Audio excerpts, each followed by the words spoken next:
Welcome po guys sa inyong lahat. Dito po tayo ngayon sa ating production. Ang ginagawa natin ay nagtatabas po tayo ng salamin. Isang buong salamin na tinatabas natin guys.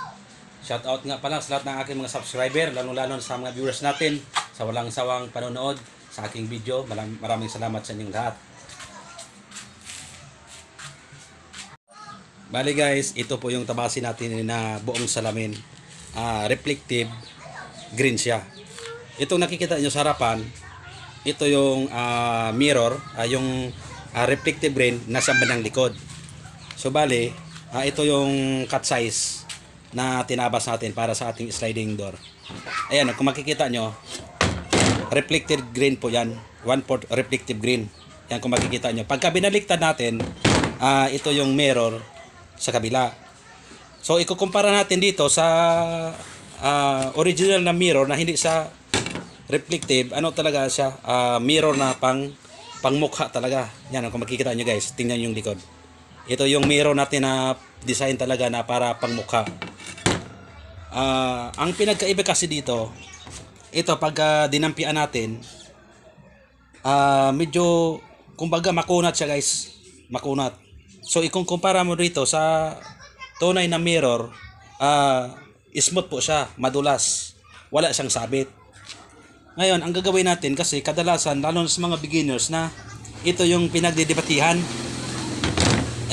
maraming nagsasabi na hindi daw pwedeng tabasin ang glass dito sa mirror na bahagi pagka nagtabas ka ng salamin na tinatawag nating reflective.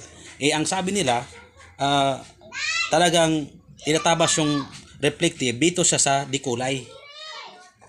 Dito si babaw yung yan, pag yung nakikita nyo guys, dito talaga kadalasang tinatabas niyan.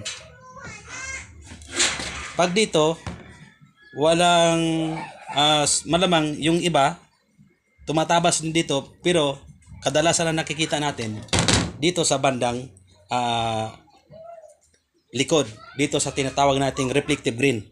Kasi pagka ayan, dinampian natin ang kamay, ano siya, madulas. Kumpara dito, parang makunat siya or malagkit. Yan, makikita mo naman.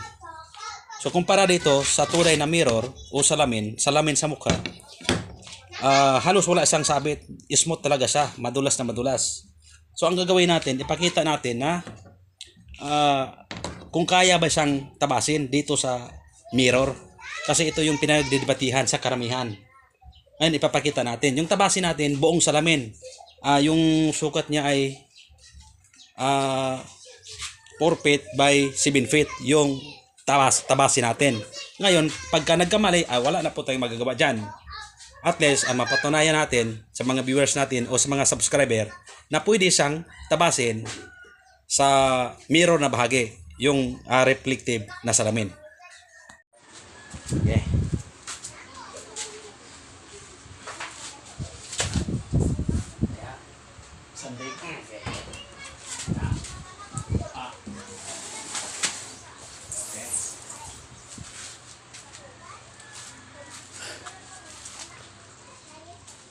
Ayan guys, nailapag na natin yung reflective green dito sa ating misa na pagtatabasan natin. Kung makikita nyo, ito na yung mirror, yung baliktad ng reflective green natin. Ayan, kung makikita nyo, parang makunat nga siya o malagkit. Ayan, kung makikita nyo, tumutunog pa nga. Ayun, ipakita natin kung pwede basta talaga siyang tabasin dito sa mirror na bahagi.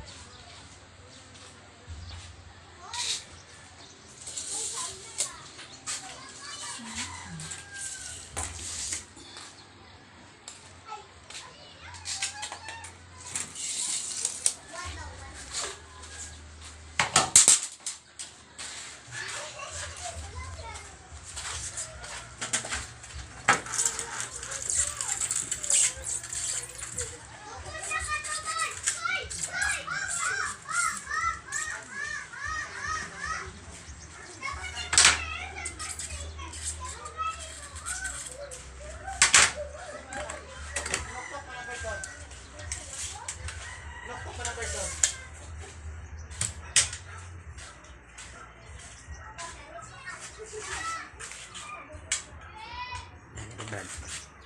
Yan. Ayan guys, tabasin na natin to ha.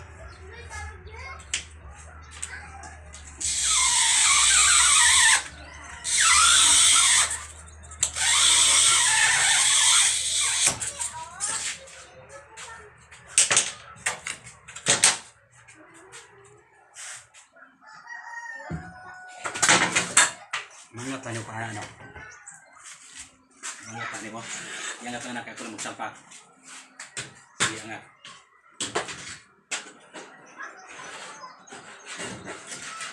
Hop. Down. O, down. Fokus ang linya. Makita tanan? Makita tanan? Kita tanan. Dalihan ko ha.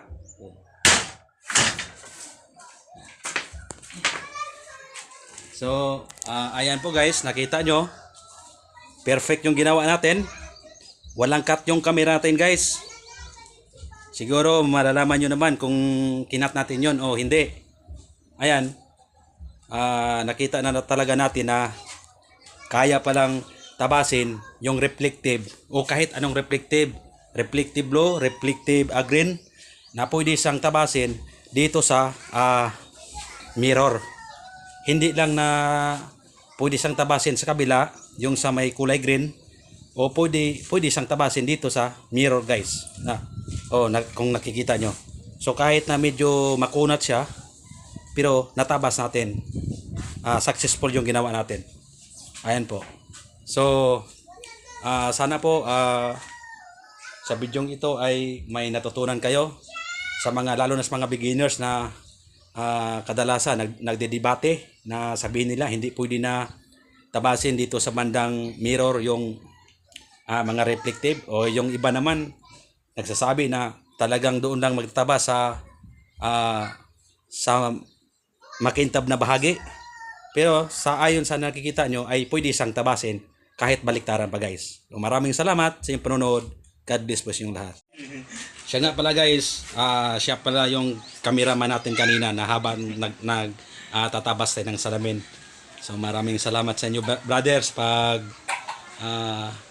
sa paghawak sa ating camera. God bless po sa inyo.